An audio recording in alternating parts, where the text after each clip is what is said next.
പാലാ നഗരസഭയുടെ വാർഷിക പദ്ധതിയിൽ ഉൾപ്പെടുത്തി 1.79 കോടി രൂപ ചെലവഴിച്ച് സ്ഥാപിച്ച ഡിജിറ്റൽ എക്സ്റേ യൂണിറ്റിന്റെ ഉദ്ഘാടനം നടന്നു. മുൻ ചെയർമാൻ തോമസ് പീറ്റർ ഉദ്ഘാടനം നിർവഹിച്ചു. 1,79,00,000 രൂപയുടെ ഒരു അത്യാധുനിക രീതിയിലുള്ള ഒരു ഡിജിറ്റൽ എക്സ്റേ യൂണിറ്റ് ആണ് ഇപ്പോൾ ഇവിടെ പ്രവർത്തനം ആരംഭിച്ചിരിക്കുന്നതിന്റെ ഉദ്ഘാടനം നിർവഹിച്ചിരിക്കുന്നത്.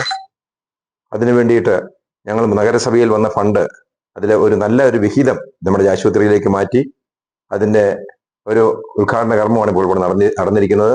കഴിഞ്ഞ ഏതാണ്ട് കുറച്ച് ദിവസങ്ങളായിട്ട് ഇത് പ്രവർത്തനം ആരംഭിച്ചതാണ്. പക്ഷേ നമ്മുടെ പെരുമാറ്റച്ചട്ടം നിലവിലുള്ളതുകൊണ്ട് അതിന്റെ ഉദ്ഘാടന കർമ്മം നിർവഹിക്കുവാൻ അല്പം താമസം വന്നു എന്ന് മാത്രമേ ഉള്ളൂ. ഈ മിഷൻ ഇന്ന് കേരളത്തിൽ തന്നെ മറ്റ് ആശുപത്രികളിൽ ഉണ്ടോ എന്ന് പോലും എനിക്ക് തോന്നുന്നില്ല. അത്രമാത്രം മോസ്റ്റ് മോഡേൺ രീതിയിലുള്ള ഒരു മിഷനാണിത്. ഇതുകൊണ്ട് നമുക്ക് 2 മിനിറ്റ് കൊണ്ട് എക്സ്റേ എടുക്കുവാൻ സാധിക്കും. അതുപോലെ തന്നെ ഒരു ദിവസം ഏകദേശം 2 സെക്കൻഡ് കൊണ്ട് എക്സ്റേ എടുക്കുവാൻ സാധിക്കും. അത് എക്സ്റേ അത്യാധുനിക രീതിയിലുള്ള വളരെയധികം ക്ലാരിറ്റി ഉള്ളതാണ്.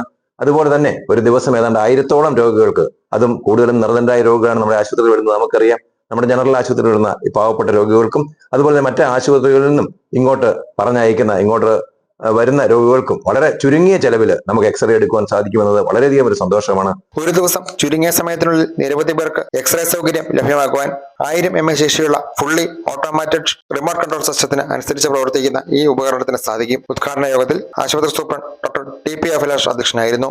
ആശുപത്രി മാനേജിംഗ് കമ്മിറ്റി അംഗങ്ങളും ആശുപത്രി ജീവനക്കാരും യോഗത്തിൽ പങ്കെടുത്തു. News bureau, Pala.